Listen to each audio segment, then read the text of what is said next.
I think you can do better than that. All 7 of you, are you ready to start the show? Now, we know it's just comedian night. You guys got the email, right? So be respectful, help out as much as you can, rotating on the door.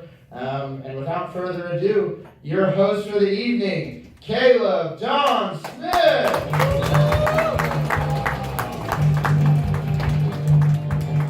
All right, how are the comedians doing? Who's not a comedian in here? Anyone?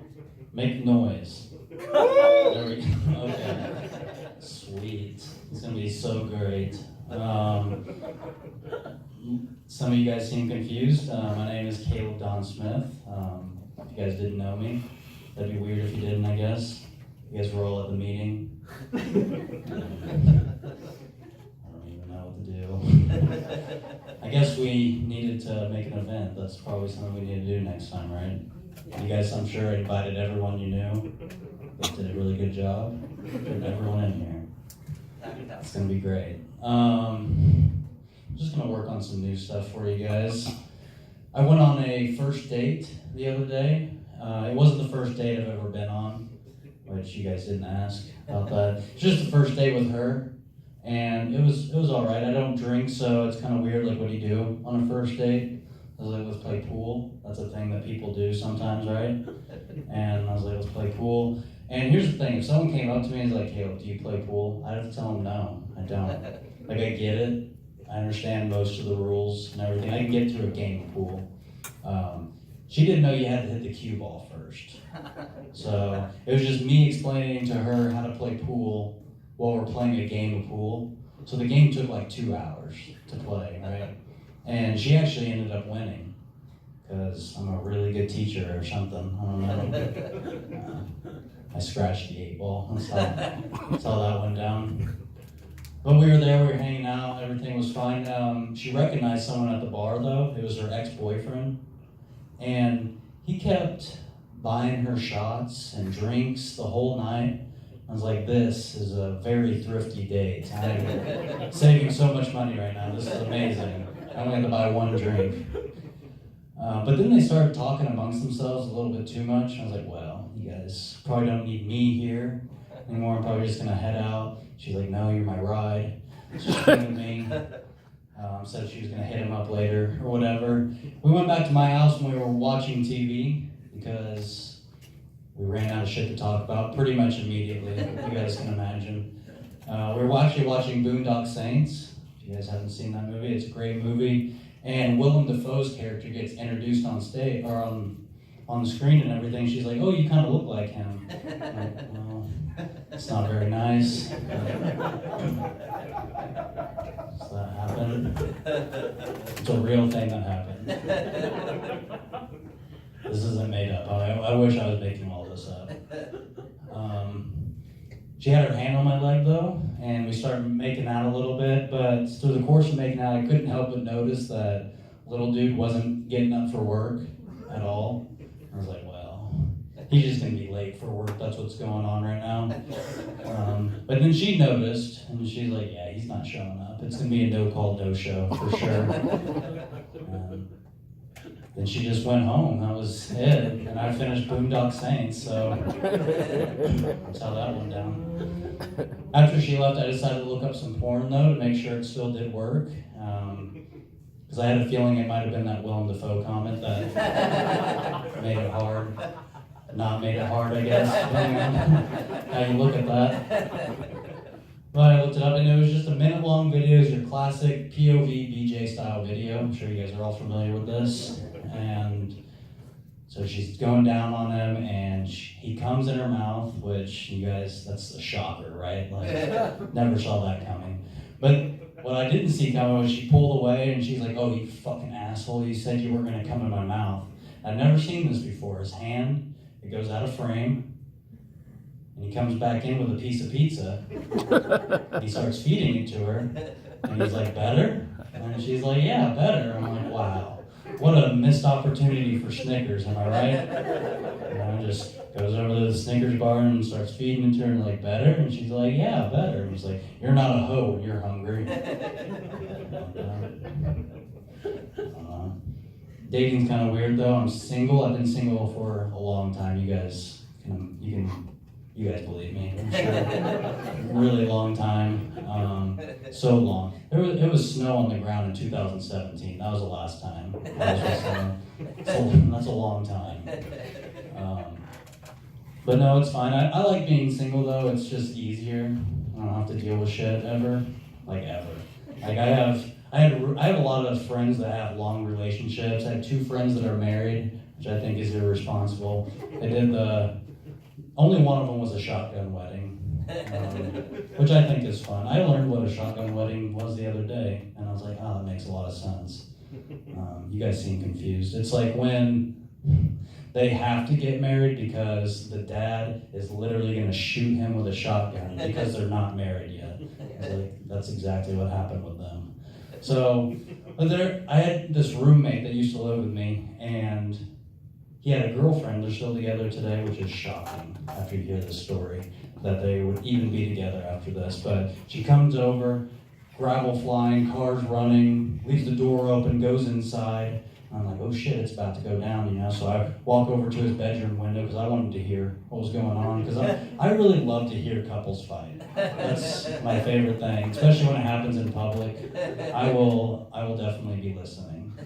So just keep that in mind. It's pretty normal stuff. What she used to do is she knew how many friends he had on Facebook. He had like 283 friends. He had 284, I guess, this day. She couldn't figure out who the bitch was, you know? So that's what they were fighting about. And I was like, well, it's kind of weird. And I went back out to the garage, and then he comes out into the garage a little bit after that and gets in the refrigerator. She had left a 6-pack of beer in there. And he just picks it up and he looks at me and he just shakes the shit out of it and just looks at me and smiles. I'm like, wow, that is some passive aggressive shit. I really like that. Takes it out to her. She comes back in. She's soaking wet. So I guess she opened up one of the beers or something. And she gets underneath this cabinet where he kept his bong outside. And before I could say anything to her, she's out on the sidewalk with it above her head in broad daylight. This is a busy street, guys, and just smashes it on the ground like she just won the fucking Super Bowl. It was crazy. And then she just left. That was the end of that. I actually have Tinder Gold, because I make that kind of money now. And Tinder Gold's pretty cool. You get 5 super likes a day on there, and you get to see who already swiped right on you, which is really handy. It's like walking into a bar with Terminator vision. You already know who wants to fuck you, you know? But they have this thing on Tinder, it's recommendations on Tinder. You know, like you can recommend a girl to a friend, or a guy to a friend, I guess, depending on what kind of friend you have. But like, who's that for? You know, you're just like swiping through, and it's like, here's Samantha, she's 22 years old, she lives 4 miles away, she's studying to be an RN, but she just wants to travel. She describes herself as a few extra pounds in cat mom. You know who would like her? Really my thing, but fucking Kyle would send that shit his way, you know? He's a good friend. Like I said, I like being single. I like sleeping alone. That's my favorite thing. I get a better night's sleep when I have a bed to myself. And I think my grandparents, they had it figured out. Because on my mom's side, they had separate beds, but in the same room. And on my dad's side, they had separate beds in separate rooms on separate floors of the house. So my grandfather, he'd be down in his room, you know, like watching TV, reading a book, didn't matter how late he stayed up. And my grandmother, she'd be up in her room, you know, like knitting or fucking the neighbor, whatever she wanted to do. So it was really good. Are you guys ready to keep this going? The first comic coming up to the stage, everybody please make a whole lot of noise with your body parts for Tyler Large.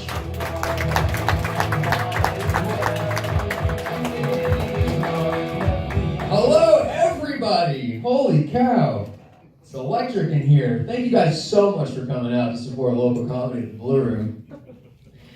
Oh, man. Caleb, I got Tinder Gold one time, and but in that little section where it shows the people that already swiped, there was just nobody. So I paid $19.99 for them to tell me what I already knew. Just, don't go on matches on Tinder. Oh, man, I think I know why this place is so empty, you guys. Yeah, we're doing it again. There's actually a taxidermy convention next door. I don't know about you, but I think that's probably some pretty stiff competition. I think that's probably where everybody's at. I mean, this place is what, 20% full, but that place is stuffed. All right, let's move on. Tax rejects are dead anyway. Oh, man. So I got arrested a little while ago. I was in the right. I was defending a lady's honor. And it was like, not even a real charge. I didn't go to court for it. But I woke up and they were taking me to booking or whatever. And I'm not proud of this. But the cop looks down at me and goes, "You called me a bald faggot last night." And I was like, oh man, I consider myself an ally. I grew up in Boston, a lot of gay friends. I would probably fuck a dude under the right circumstances. If we're being honest. If the right circumstances being if it was like John Mayer or Bob Weir, and they were like, for some reason, we need to engage in sexual relations for us to keep playing these sweet, tasty licks. I'm American, I'm not gonna fucking say no to that. Just point being, he looks down at me and says, "You called me a bald faggot last night." And I felt really bad, like I said, and I have no problem with gay people, but I'm still a comedian, so I stayed in the pocket. And I said, "Yeah, you're right, I can see you still have some hair." Still a fucking douchebag cop. I was thinking recently about the decreasing power of fedoras. One fedora, sharp-dressed dude, very, very cool guy. Two guys wearing fedoras, two pretty cool but questionable, possible weirdos. This is unrelated to the gay thing. I don't think fedoras are gay, but just it's a weird thing to be with it. You know, you get it. 3, 4 plus, you're about to be assaulted or sang to, and you should run the other direction either way. It's my public service announcement for the day. Lou Gehrig's disease is funny, right? My stepdad had Lou Gehrig's disease, so I'm allowed to say that. He had Lou Gehrig's disease from the time that I was about 8 to 12, and then he passed. And it was really tough. It was a really hard time. I think I'm made better for it. You know, I'm a stronger person now. And also, those electric wheelchairs are fast as a motherfucker, dude. You know what I'm talking about? You go to bed, I go, hell yeah. Terminal illness is great for an 8-year-old.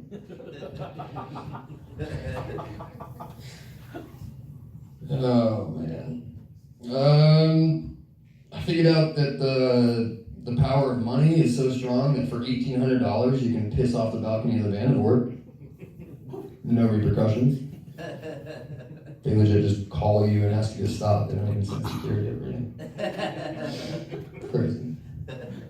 That's the beginning of a way longer segment I have of terrible shit that I've done to Vanderbilt, but we won't get into that because I've only got a minute left.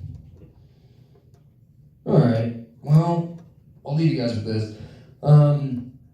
Apparently the name Mason got a lot more popular after one of the Kardashians named their kid Mason. And at first I was like, oh man, that's kind of fucked up. Like, I don't really want to live in a world where people are naming their kids after Kardashians. What have they ever done? And then I realized I think it's a great method for population control. If you go in to get an ultrasound and the doctor asks you, hey, do you have a name picked out? And you say anything related to the Kardashians, boom, straight to the clinic. I'm sorry, you don't have to pay for it. The government will pay for it. And that sounds harsh, I know, I get that. And look, I'm a God-fearing man, all right? I don't think we should be out killing babies. But I'm also an American, a taxpayer, and a fiscal conservative. And I would rather pay for just 1 or 2 abortions than to have to raise the AAA League Kardashians for 18 years. I think we can all agree on that. I'm entitled large. Thank you guys.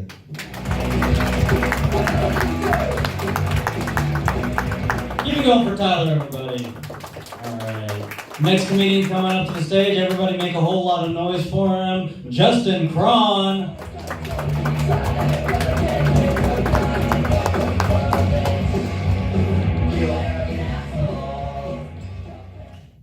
I like that song. That's a good song. Oh, ready with the light? Damn, just got up here. So there was a study put out, I don't know if anybody's seen it, but it was men with beards have more germs in them than they say dogs. So here's the thing, I think Logan can get behind me on this, is we just have to start grooming them. And since you didn't ask, I'll tell you what I use. I use K-Bar Soap Company's marriage scent. Now you think, what does marriage sound like or smell like? And I'm going to tell you, whiskey and bad decisions. That's exactly what it is. When my wife and I first got together, we asked our daughter, I kind of have to explain this sometimes, I'm not bio dad.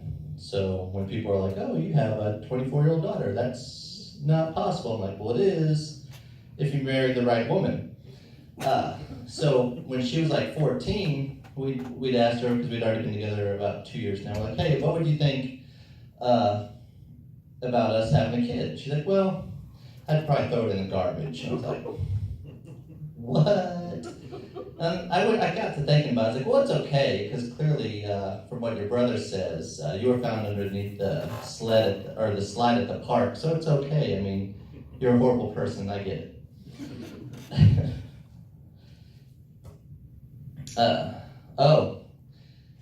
So this is a new one, and where I work, we used to have this German coworker, complete German immigrant, got kind of pissed because they found out he couldn't carry a gun, and my job, we had to be able to carry guns.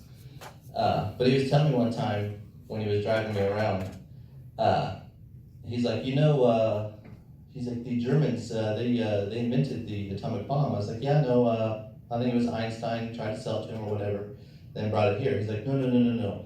Hitler had one already, but he didn't use it because it was inhumane. I was like, what the fuck?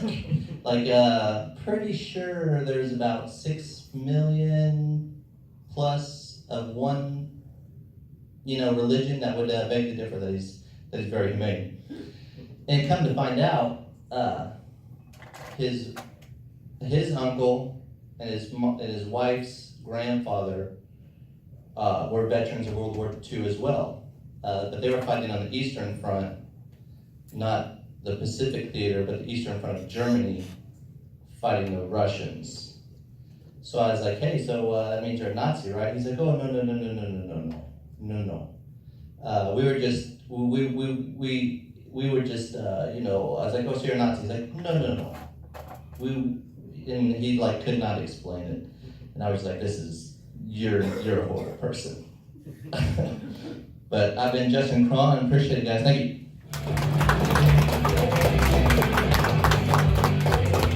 All right, keep it going for Justin, everybody.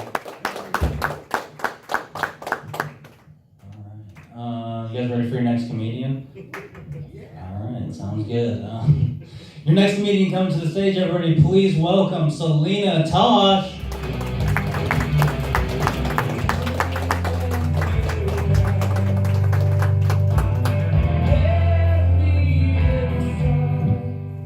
Hello, I am really happy to be here tonight. I was kind of concerned that I wasn't going to make it because I threw out my back watching Beyonce's Homecoming earlier. I thought I could twerk, but apparently I cannot. I tried really hard though. Also, I missed a couple weeks at the Blue Room because I was really sick for a while. I was deathly sick.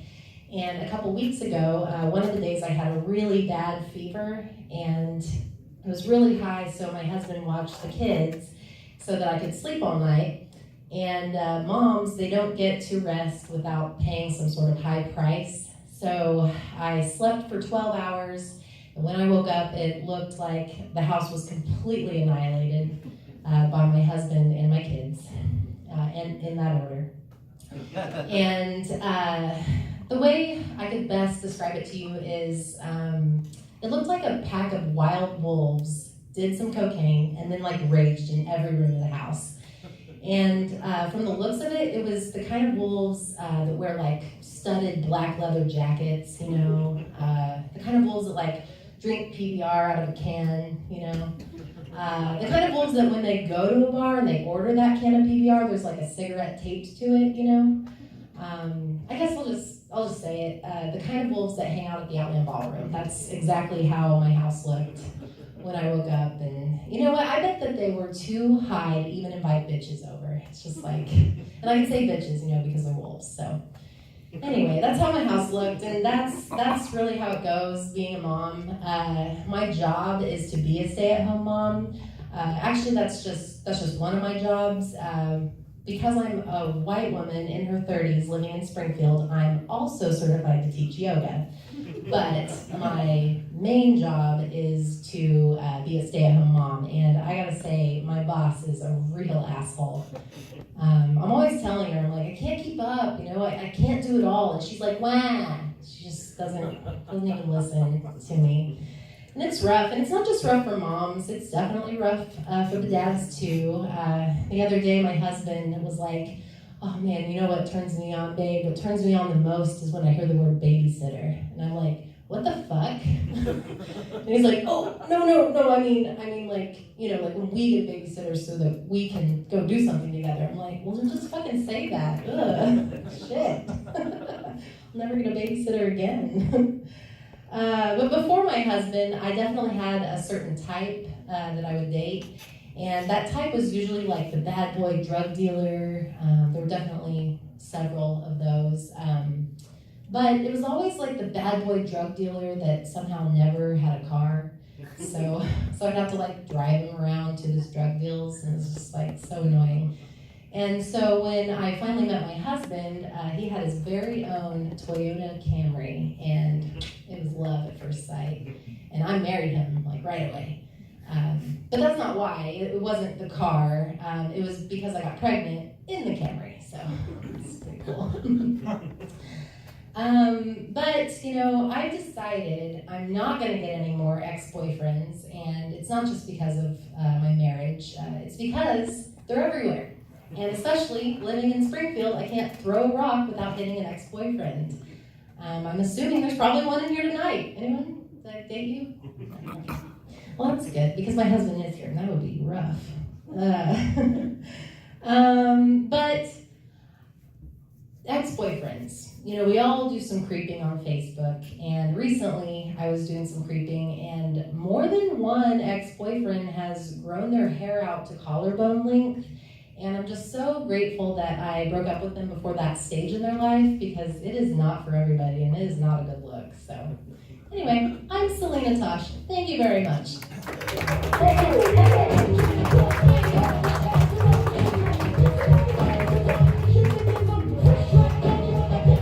Keep it going for Selena, everybody.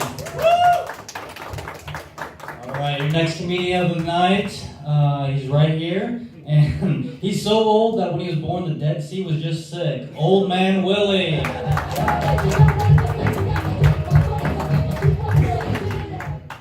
Two elderly women are sitting in a waiting room. One says to the other, I've been sitting here so long, my rear end fell asleep. The other one says, I believe you, I heard it snoring. Little Shirley comes home from college, and she says, Ma, I'm pregnant. There must be something in the air. She says, yeah, your legs. O'Malley walks through a bar on Saturday night with his arm in a cast. The bartender says, what happened? He said, I had a fight with Kelly last night, and he had a crowbar in his hand. He said, what do you have in your hand? He says, Mrs. Kelly's rear end. Going out with this lovely Chinese girl. She has no arms. Her name is No Tai Shu. No relation to Wingtip Shoe. Had to hand it to her the other night.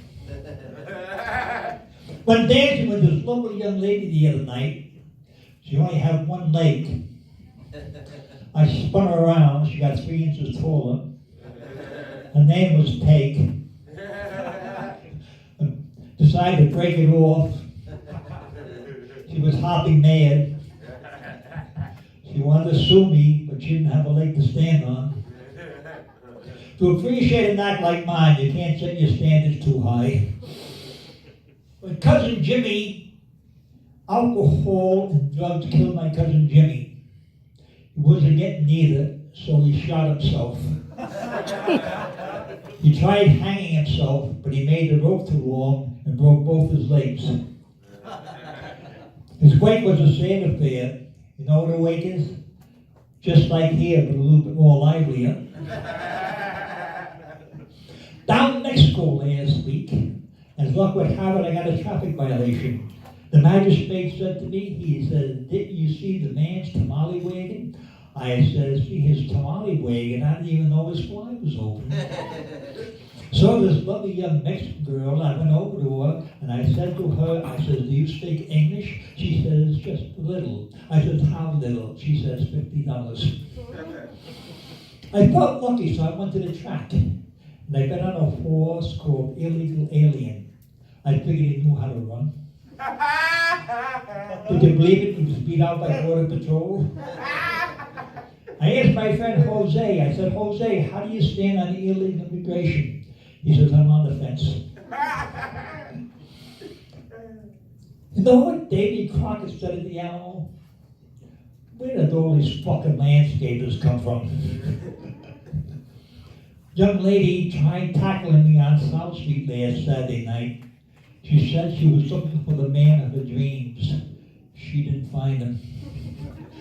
She must have thought I was a football player. She says, "Are you going to take off tomorrow?" I said, "I got young blood." She says, "Yeah, but it's in an old container." She was some beauty, though. She had everything.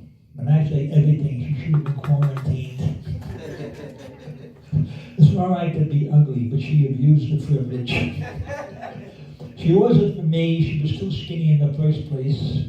She was also too skinny in the second place. If it wasn't for the hair on her legs, she would have had no shape at all.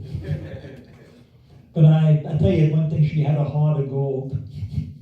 Took her up from Canada for a vacation. She looked good up there. It was Moose Country. The real beauty. Saw my first porno movie last Saturday night. I was a much younger man at the time. It was a gay western. I had a very small part. The only thing that was covered was the wagons. All the good guys were hung and the bad guys got it in the end. It had a happy ending. Everybody got the girl. Joined my church choir last week. The very next day, 15 people changed their religion. I come from a very unusual church. It was founded by a TV repairman. It's called Our Lady of Clear Reception. Each year we run a concert series open to all sects and denominations. This year we opened our program up with a Jewish barbershop quartet. They were called the Four Skins. Then we followed that with a black Southern Baptist group. They were called the Four Chandeliers. They were all well hung. Then we closed the program out with a lesbian group that just came down from Knife, Iowa, where they were performing at a Cucumber Festival. They were called the Four Tampons. It was a symphony of strings. Played nothing but ragtime. And they closed out the show with one of my favorites, when it's ragtime down at Nellie's, Little Dickie Won't Be There. And speaking of tampons, they have a big sale on tampons at Sam's Club. $18 a case, no strings attached, put out by a Scottish company called Tightwads. And they're advertising jingle, if it doesn't have a string, it doesn't mean a thing. And do you know how you can embarrass an archaeologist? You give him a used tampon and then ask him what period it came from. And that, ladies and gentlemen, concludes the Christian portion of the program. And thank you very much, ladies and gentlemen. You are overwhelmed, not overwhelmed with the applause and the praise, the screaming, the hollering, and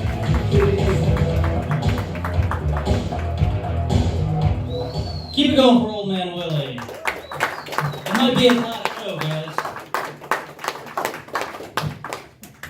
Chord's all fucked up. You guys ready for your next comedian coming to the stage? All right, make a whole lot of noise with your body. He travels travels all over the country, clubs and colleges all over the United States. Please welcome Tim Monteleone. What's going on, guys? I love performing in people who have already heard all my jokes, so this is perfect setting. I thought I'd try something a little different. This isn't quite a joke yet. This is a true story, though. I actually went to college for like half a semester. To tell you how it went, when I made the Facebook post after I got accepted, I said, "Guess who's a collage student?" That sucked. But no, they put me in a creative writing class. And I was like, I could do this, I'm creative. So the first assignment was to write a story about someone who's not typically a hero. And I was like, okay, this, and she explained, the teacher said, like, everyone's a hero to somebody, right? So write a story about that. And I turned it in, and I got it back, it wasn't even a grade or anything. It just said, rewrite. You really think ISIS is a hero? And I was like, they're a hero to somebody. Like, that's what you said to do. So yeah, then I left. What's this new? Anyone seen the Avengers? The new one, what's it called? Endgame? No, not yet. Some people know, some people 5 times. I was thinking about it, like back in the day, like now everyone's so like, what do you call it? I didn't prepare very well, did I? No. Instant gratification. There's the words. All right, but like back in the day, like basically, like now if you get stuck in traffic, like somebody honks at you, like you jump out of your car, like turn on your GoPro, and like kick their ass and upload it, right? Like back in the day, there was like so much less road rage because we had those fucking seatbelts. When you open the door, you had to wait for them to come open. Like it's a lot of time to cool down, you know. So he was like, "Hey, fuck you!" Like, "Oh, really?" Kick open your door. Like, "Dude, I'm gonna come over there. I'm gonna go fucking Hulk on your ass." Like, "Hulk's a bitch, dude. I'll snap. I'll turn into Thanos." He's like, "Really? I thought Thanos got a bad rap." He's like, "Exactly." Like, you know, like he was just trying to do what he thought was right. He's like, "Hey, you want to go to Blockbuster and rent it?" He's like, "Hell yeah!" Now you got a new friend, you know. Yeah. It's like, oh yeah. This is a weird jump. I was on my way over here tonight, and I ran into these 2 ladies downtown, and they were getting gas, and I guess they hadn't seen each other in a while. And one of them was like, "Hey girl, what you been up to?" She's like, "Oh girl, I just out here hustling. Every day I'm just hustling, girl." And then she goes on to describe her day job at a hair salon. I was like, "You're not a fucking hustler, calm down, like that's not how that works." Like when I was growing up, if you were a hustler, I mean, like you had like a full-time job, a part-time job, you babysat and sold drugs, you know? Like whatever you could do to make your money. Like apparently today, anyone with a part-time job qualifies as a hustler. And by that logic, I'm a gangster, you know? Like I've never shot anybody, but I am aware that X gonna give it to you. So, like, I'm pretty much a fucking thug, and I didn't know that, you know? I think we can do like a hustle, like go all in, like be a pimp or something, you know, something cool. Like there are downsides.